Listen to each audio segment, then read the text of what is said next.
देखिए जी, अब हम करने जा रहे हैं चैप्टर नंबर 7 ऑफ क्लास 6। ये जो डीवी स्कूल में जो मैथमेटिक्स की बुक है ना, मैंने वो वहाँ से लिया है। और इस चैप्टर का नाम जो है दैट इज़ लीनियर इक्वेशन। अब इसमें आपके लिए बड़ा इम्पोर्टेंट है कि इसका थोड़ा सा मतलब क्लियर होना चाहिए। What is the meaning of equation और फिर लीनियर इक्वेशन का मतलब क्या है। तो आपकी बुक में से ही मैंने इक्वेशन का जो मीनिंग है वो लिया है।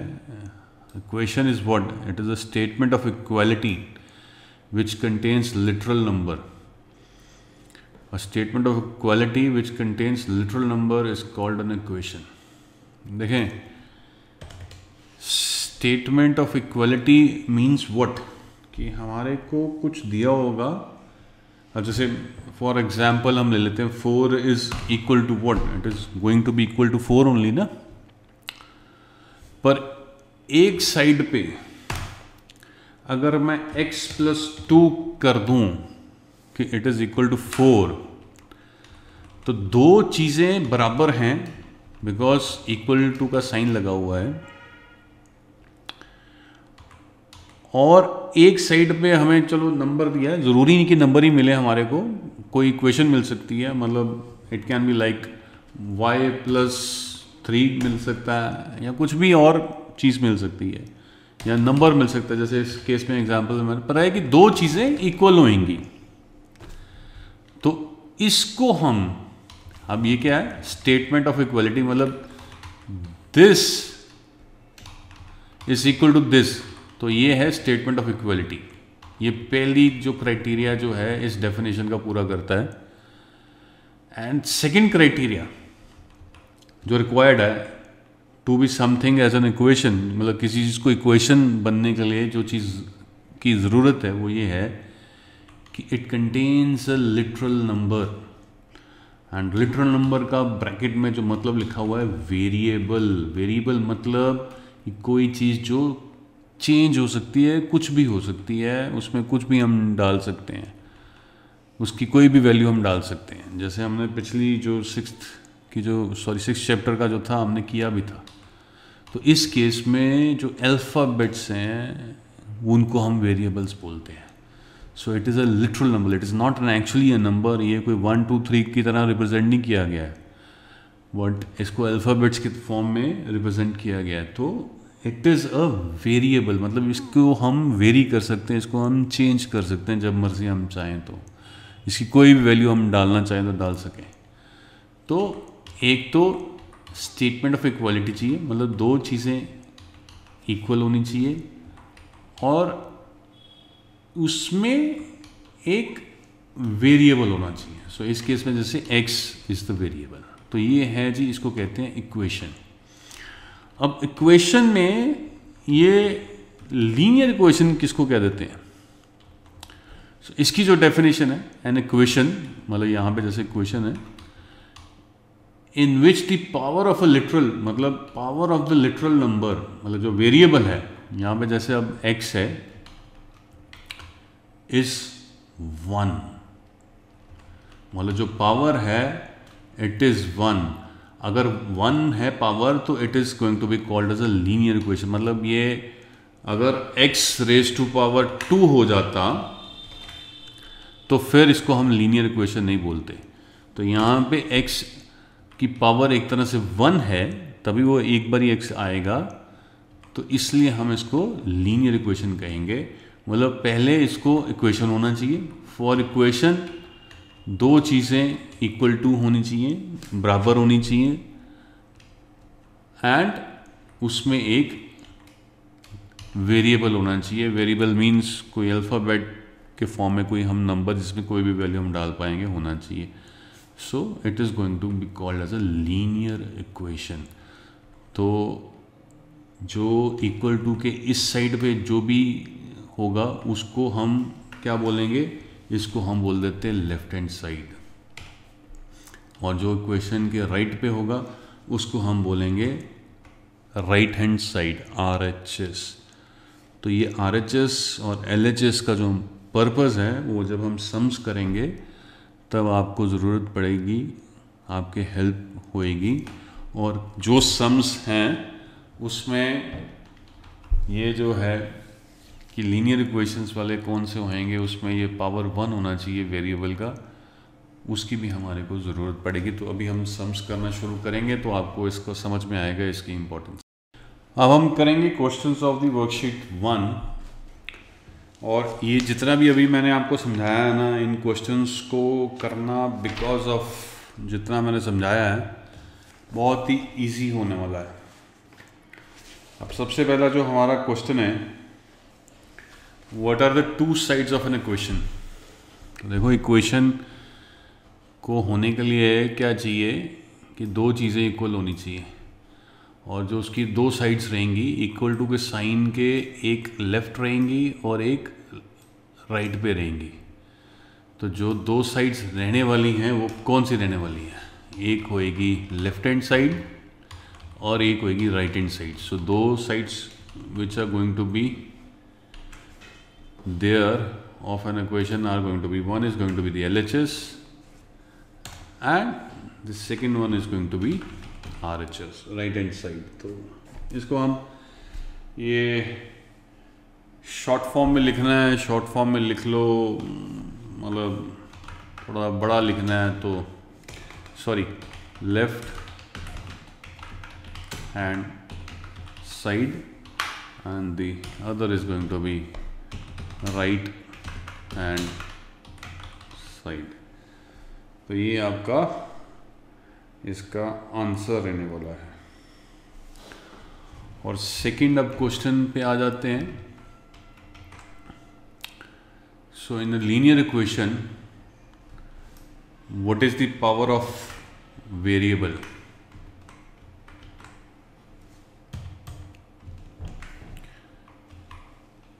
तो सेकेंड क्वेश्चन क्या है, इन अ लीनियर इक्वेशन। सो यहाँ पे अब कल इक्वेशन की बात नहीं हो रही, बात हो रही है लीनियर इक्वेशन। देखो इक्वेशंस जब ये रहेंगे ना हमारी कि वेरिएबल है, क्योंकि इसमें इक्वेशन में होने के लिए वेरिएबल होना ज़रूरी है, तो इसमें वेरिएबल्स आगे जाके हमारे को ऐसे भी करने पड़ेंगे जब इनकी पावर 2 होएगी, 3 होएगी, 4 होएगी, मतलब एक्स स्क्वायर होगा, एक्स क्यूब होगा, तो इस तरह के भी हमारे को क्वेश्चंस आएंगे। Then you will not be calling that equation a linear equation, because linear equation में जो वेरिएबल है उसकी पावर कितनी होनी चाहिए, इट शुड बी 1। तो इस क्वेश्चन का आंसर क्या आएगा, in a linear equation what is the power of a variable, the answer is 1। ये बड़ा इंपॉर्टेंट रहने वाला है। अब क्वेश्चन नंबर 3 क्या है, encircle the linear equations in the following। So we have to tell कि ये ABCD जितनी भी हमारे को इक्वेशंस दी गई हैं उनमें से लीनियर इक्वेशंस कौन कौन सी हैं।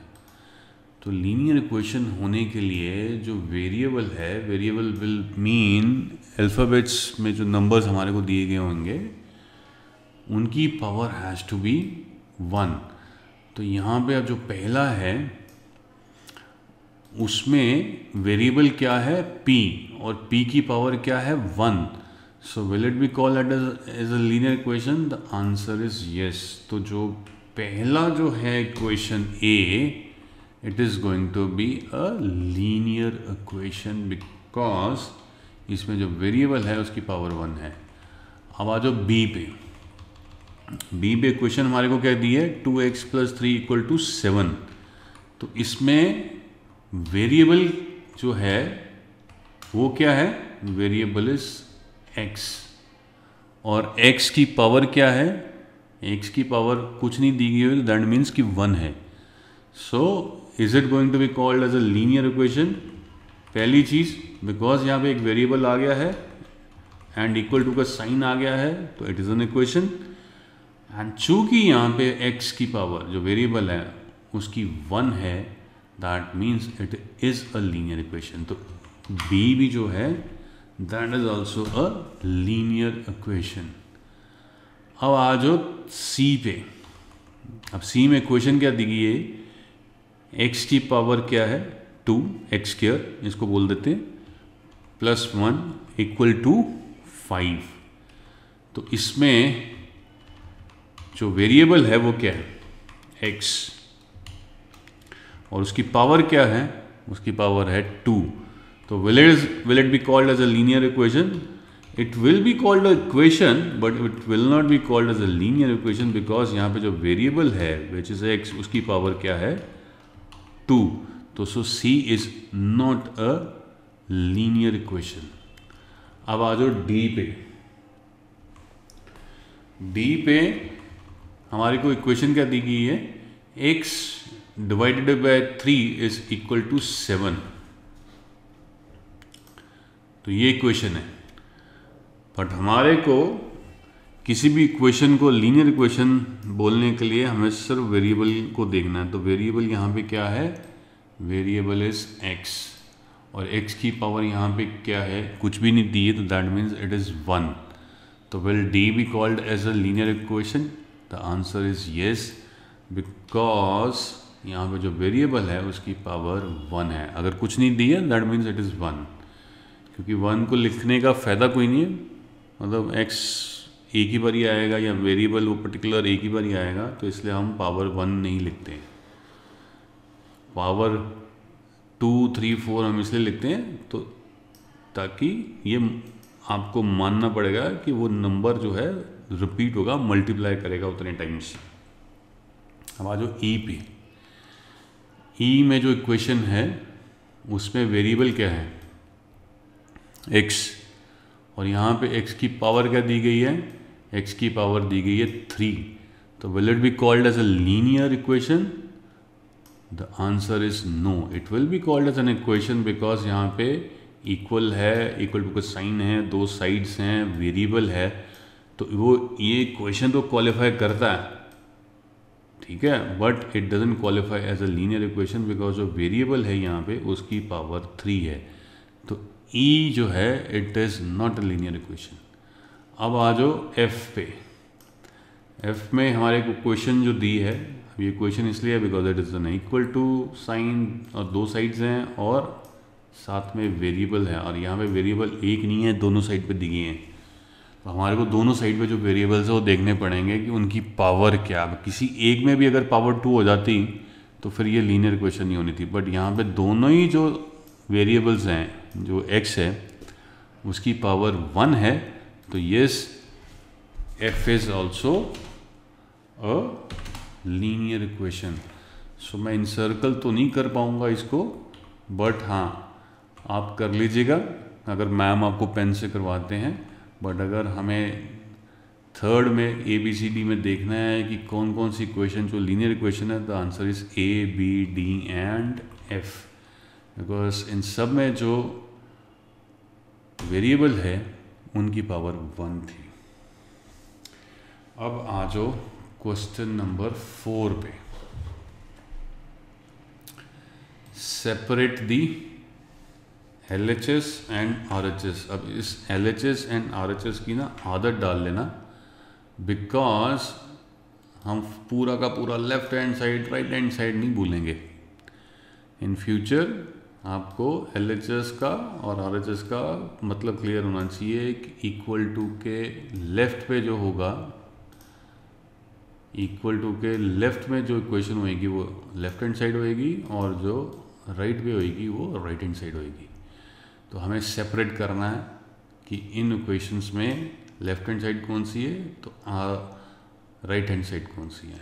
तो इक्वल टू के लेफ्ट में इस केस में कौन सी साइड है, दिस इज y -3। तो LHS क्या है, y -3, बिकॉज वो इक्वल टू के लेफ्ट हैंड साइड पे है, और राइट हैंड साइड पे क्या है, सिंपल 9। तो यहाँ पे RHS क्या आ जाएगा, 9। अब अगले सम में जो क्वेश्चन है, सॉरी इक्वेशन के यहाँ पे स्पेलिंग थोड़े से गलत हो गए हैं, वो मैं ठीक कर देता हूँ, सॉरी माय अपॉलॉजीज। अब यहाँ पे जो इक्वेशन के जो हमें लेफ्ट हैंड साइड देखनी है तो हमें इक्वल टू के लेफ्ट पे देखना पड़ेगा क्या आ रहा है। तो यहाँ पे क्या आ रहा है 2x + 1। तो LHS इस इक्वेशन की क्या होएगी 2x + 1। और उसी तरह से राइट हैंड साइड क्या होएगी इक्वल टू के राइट पे देखो क्या आ रहा है 5। तो यहाँ पे आ जाएगा 5। अब अगली क्वेश्चन पे चलते हैं सी पार्ट पे। सी पार्ट पे इक्वल टू के हमारे को पहले लेफ्ट हैंड साइड देखना है क्या लिखा आ रहा है इस इक्वेशन में। तो ये y/3 लिखा आ रहा है। तो ये हमारी जो है लेफ्ट हैंड साइड होने वाली है। तो यहाँ पे LHS क्या है y/3 और इक्वल टू के राइट पे क्या है इट इज़ 9। तो फिर RHS क्या बनेगा 9। ये थोड़ा सा इजी है, इसमें इतना है तो कोई इतना इशू नहीं है, बट ये एक तरह की इंट्रोडक्शन है आपको लीनियर इक्वेशंस की। आगे भी देखेंगे, अभी हो सकता है आगे फ्यूचर में जितने भी क्वेश्चंस हो वो स्क्वायर्स में भी मिलें या कुछ और में भी मिलें। बट ये जो है ना इक्वेशन और ये लीनियर इक्वेशन थोड़ा सा समझना ज़रूरी है, बिकॉज फ्यूचर में अगले सम में आपको थोड़ा समझ में आएगा कि हमारे को स्टेटमेंट्स दी गई होंगी और हमें उसको इक्वेशंस में कन्वर्ट करना होगा। अब लास्ट में आ जाता है डी पार्ट। तो हमें लेफ्ट हैंड साइड देखनी है तो हमें सबसे पहले इक्वल टू का साइन देखना है और फिर उसके लेफ़्ट साइड पे चले जाना है। तो लेफ़्ट में यहाँ पे क्या दिख रहा है हमारे को 5y - 1। तो यहाँ की लेफ्ट हैंड साइड क्या बन गई 5y - 1। अब राइट हैंड साइड में देखो क्या आ रहा है 9 - 2y। तो यहाँ पे राइट हैंड साइड क्या है 9 - 2y। इक्वेशंस में एक चीज़ याद रख लेना, ज़रूरी नहीं है कि राइट हैंड साइड में हमेशा नंबर्स ही आएंगे, कुछ भी आ सकता है, इक्वेशन भी आ सकती है। तो इस केस में जैसे इक्वेशन आ गई, बाकियों में तो नंबर्स थे पर इस वाले में इक्वेशन अपने आप में आ गई है। तो ये हमारे आंसर हैं क्वेश्चन नंबर 4 के। चलें जी, अब हम करेंगे क्वेश्चन नंबर 5। मैंने ना ये ABCD इस तरह से अलग अलग लिख दी हैं क्योंकि आंसर तो 1 लाइन में ही है, तो फिर मैं इनके नीचे नीचे आंसर लिखता जाऊंगा। अब क्वेश्चन क्या बोल रहा है, convert the following statements into an equation. देखो क्वेश्चन बनानी है हमें तो एक चीज़ तो पक्की है कि इक्वल टू तो आएगा ही आएगा।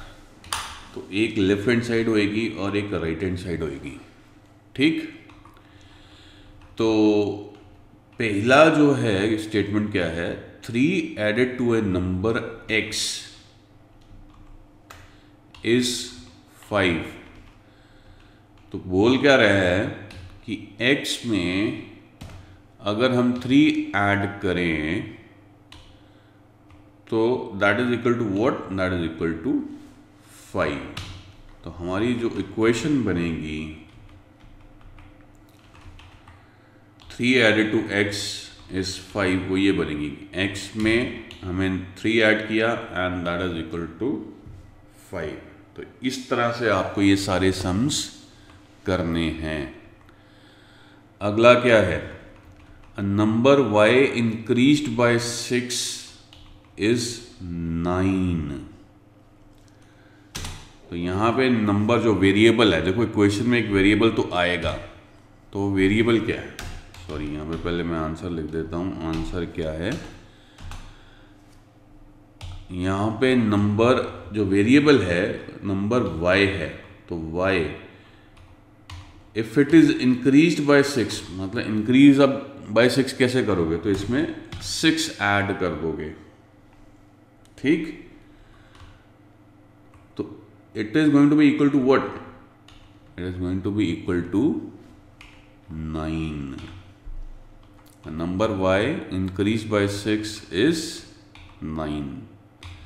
क्वेश्चन बन रही है, ये ध्यान रख लेना, इक्वल टू तो आना ही आना है। हमें लेफ्ट साइड पे क्या चाहिए और राइट साइड पे क्या चाहिए, हमें उस चीज़ की क्लैरिटी रहनी चाहिए। अब अगली स्टेटमेंट क्या है, 2 subtracted from x is equal to 10। तो यहाँ पे जो वेरिएबल है वो क्या है, x है। लेफ्ट हैंड साइड पे ना ज़्यादातर आप वेरिएबल को लेके चलो, ठीक है। हम नॉर्मली एज अ प्रैक्टिस भी हम वेरिएबल को लेते हैं, तो थोड़ा सा ज़िंदगी आसान भी हो जाएगा। अब इसमें हमें क्या करना है, हमें ऐड करना है कि कुछ सब्ट्रैक्ट करना है। तो यहाँ पे क्या लिखा है, 2 subtracted from a number x। तो हमें x में से 2 को सब्ट्रैक्ट करना है। इट इज़ इक्वल टू, इसमें तो और आसानी इन्होंने कर दी, इन्होंने खुद ही लिख दिया इट इज़ इक्वल टू 10। यहाँ तो फिर थोड़ी सी कंफ्यूज लैंग्वेज थी, पहले वाले में भी और दूसरे वाले में भी। यहाँ तो थोड़ा सा इन्होंने और इजी कर दिया, इट इज़ इक्वल टू 10। अब डी पार्ट पे आते हैं। Twice number p equals to 12। Twice a number p मतलब it is going to be like this कि p में p ऐड हो रहा है and that is equal to 12। तो इस वाले सम को आप p प्लस p तो नहीं करोगे, हम बेसिकली 2 मल्टीप्लाई बाय p करेंगे।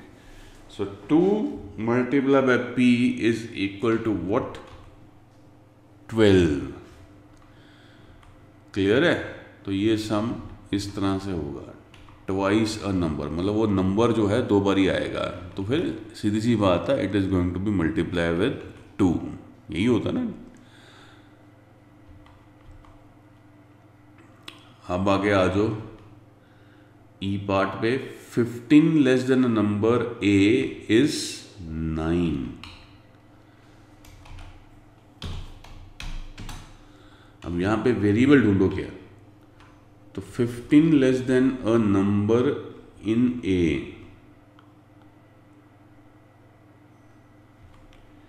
तो यहां पे जो वेरिएबल है वो a है। अब इसमें से 15 लेस करने हैं, तो -15 हो जाएगा and it is equal to what, it is equal to 7। तो ये जो हमारा आंसर है। अब उसके आगे चलते हैं जी। 2/3 अ नंबर x इज 5। देखो 2/3 का मतलब क्या हो गया, यहां पे क्वेश्चन आएगी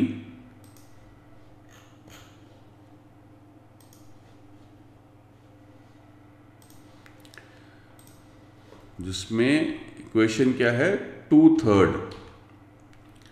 तो नीचे 3 है और ऊपर 2 होगा, तो 2/3 इस तरह से लिखा जाएगा। Now 2/3 of a number, variable कौन सा है, x। Now it is equal to what, it is equal to 5। तो ये हमारा आंसर है।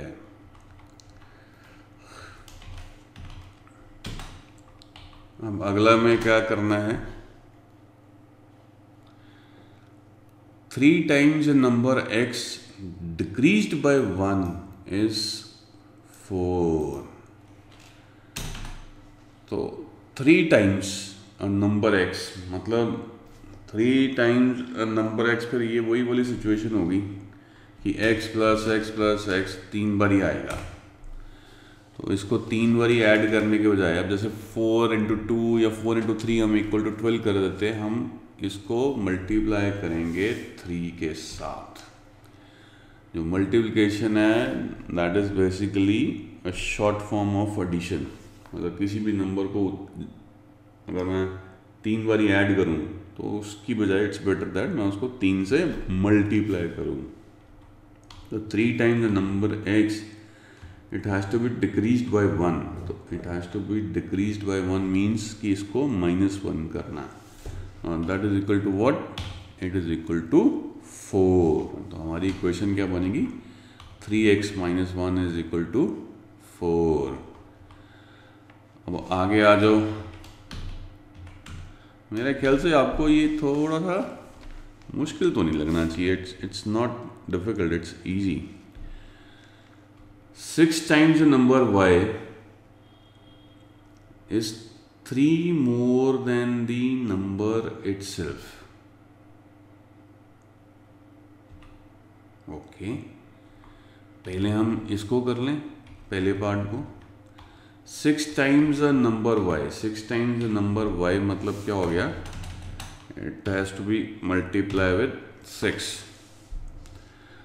अब यहाँ पे इज, यहाँ पे आ रहा है तो फिर राइट हैंड साइड पे इक्वल टू डालना पड़ेगा हमारे को। राइट साइड का डिटेल जो है यहाँ पे है।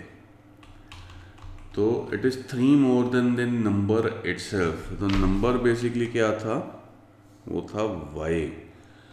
तो it is 3 more, so that means what कि +3। तो ऐड इसमें 3 हो जाएगा। तो नंबर इटसेल्फ तो y था ही। अब इसको 3 + y लिखना है या y + 3 लिखना है, वो जो आपकी मर्ज़ी है। अब आपकी क्लास में कैसे कराएंगे। अब अगर मैं सिर्फ स्टेटमेंट के अकॉर्डिंग चलूँ तो it has to be 3 + y, because 3 पहले बोला जा रहा है, y नंबर इटसेल्फ तो y होगा ना, बाद में बोला जा रहा है। तो ये फिर इस तरह से आंसर आएगा।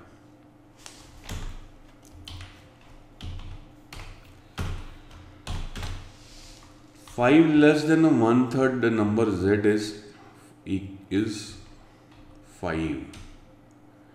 देखो एक चीज़ तो क्लियर होगी कि राइट हैंड साइड तो 5 है, ठीक है ना। तो अब मेरे को ये देखना है कि लेफ्ट हैंड साइड में आएगा 5 लेस देन 1/3 नंबर z। तो 1/3 के बारे में बोला जा रहा है, तो 1/3 तो तुम्हारी फिर इक्वेशन हो गई। तो इसमें हम फिर इक्वेशन को इंसर्ट कर देंगे। अब इक्वेशन क्या है, 1/3, विच मीन्स कि 3 नीचे 1 ऊपर। 1/3 नंबर z। तो यहाँ पे वेरिएबल क्या है, यहाँ पे वेरिएबल है z। और इसमें से अब हमने ऐड या माइनस क्या करना है, 5 लेस। तो यहाँ पे हो जाएगा जी -5 and it is equal to what, it is equal to 5। It is equal to 5।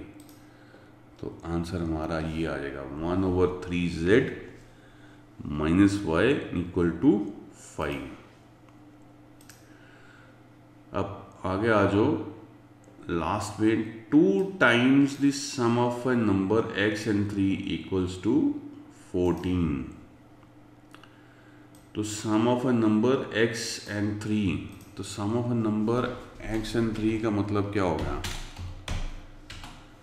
कि x और 3 का सम, दैट मीन्स कि x + 3, ठीक है। It is 2 times. तो 2 टाइम्स मतलब क्या हो गया कि it is going to be multiplied with 2, या x + 3 दो बारी लिखा जाए या फिर इसको 2 से मल्टीप्लाई कर दिया जाए। And it is equal to what, it is equal to 14। तो ये हमारा आंसर है। This is how equations are to be written. आपको लेफ्ट हैंड साइड और राइट हैंड साइड की क्लैरिटी रहेगी तो आपका सम बहुत इजीली हो जाएगा।